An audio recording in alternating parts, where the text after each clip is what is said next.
Welcome back to my channel, boys, and today I'm going to be covering the new Battlefield 1 trailer which has just dropped for Giant Shadow, which is a free DLC which is going to release in later this month. 2 weeks earlier for people who pre-ordered the game and have got the season pass. If you've just bought the game, you will have to wait an extra 2 weeks, but not to worry, as today I'm going to be breaking down where this is set, what new weapons are included, the map, what the behemoth is. Let's just get straight in this bitch. Okay, boys, now time for the actual information. So the map's Giant Shadow, as I've told you, and it's going to take part in the Battle of the Cell, which occurred October 17th to October 25th in 1918 along the Cell River, hence the name Battle of the Cell. The battle takes place during 100 Days Offensive, which was the final period of the First World War.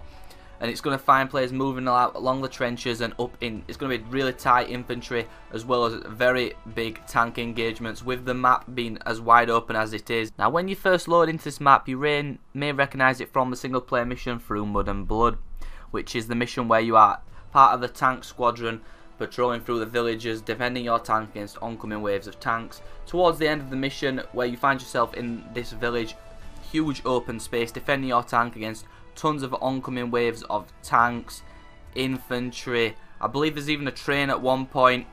That is where the majority of this map will be set. Say if you're playing Domination, Team Deathmatch, it'll be focused around the village area, which was on my. Through Mud and Blood was my favourite single player mission anyway. The way it told the story was absolutely fantastic, and I love what DICE are doing, incorporating the single player into multiplayer as you would.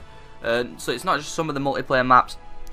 3 or 4 of the multiplayer maps are actually set from single player, and it's not either just making up completely different maps what aren't related to the game. And I believe this is what game developers need to continue doing, using the single player as part of multiplayer. If people don't play single player, they can still get a little look at the maps from single player in multiplayer.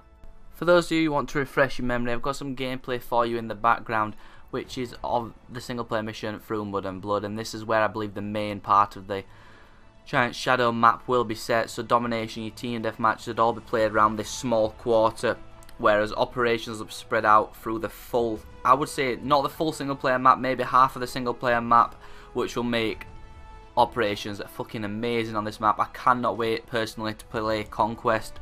The vehicle combat is going to be a little bit easier as well with the weapon what they're adding to this DLC, which I'm going to cover now.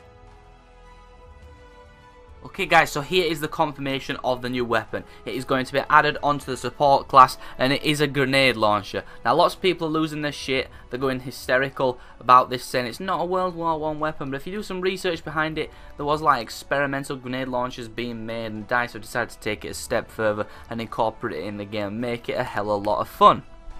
Now, time will tell whether this weapon will be OP, because I think when this DLC launches, everyone and the mums will be jumping on this weapon, and it's going to add a bit more vehicle destruction to other classes apart from assault. So support will now be able to inflict damage upon your behemoths, so your trains and all your vehicles, whereas before, if no one was dealing damage to the tank, you had to swap to the assault class to deal damage. I found myself in this situation many a times where my teammates were just completely refusing to do damage to vehicles, so I swapped to the assault, got my anti-tank grenades out through them, killed the tank, then swapped back to my sniper or my support I was playing before. Support personally is one of my favourite classes.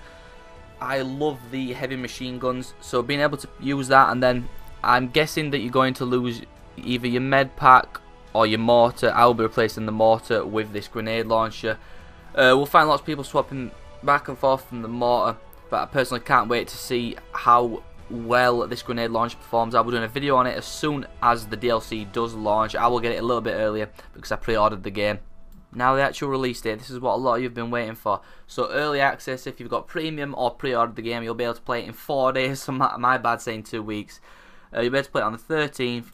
And if you've just purchased the game like last week or the week before, you'll be able to play it free on December 20th, and it will also incorporate an update for Battlefield 1. The patch notes will be released in the coming days, and I may do a video on that. And that is it, guys. If you did enjoy today's video, please smash a thumbs up on this video. Let me know in the comments what you want me to cover on Battlefield 1 next. Subscribe if you have not already, and check out my last 2 videos on screen now. I will see you all later.